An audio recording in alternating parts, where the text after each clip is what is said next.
Pretty much every aspect of our lives is based on regulation and government advice. Usually, things work just fine. Regulations are brought in, communicated nationally, and amended as technology evolves and people's needs change. Cars are a great example.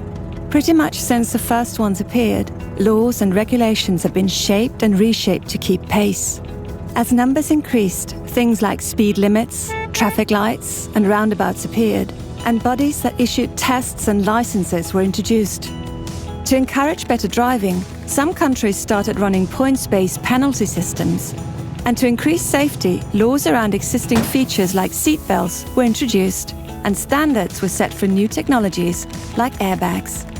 Most recently, some governments have lowered taxes on electric cars to encourage people to buy them and show they're in sync with people's desire to reduce their environmental footprint.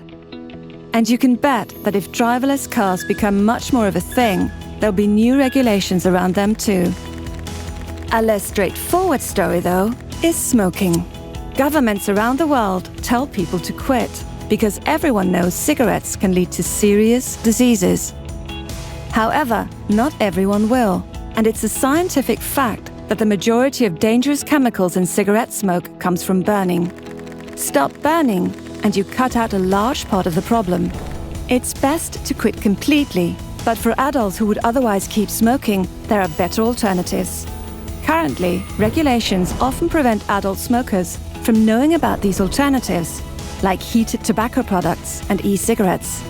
Some smoke-free alternatives have fewer and lower levels of harmful chemicals in their aerosols compared to cigarette smoke.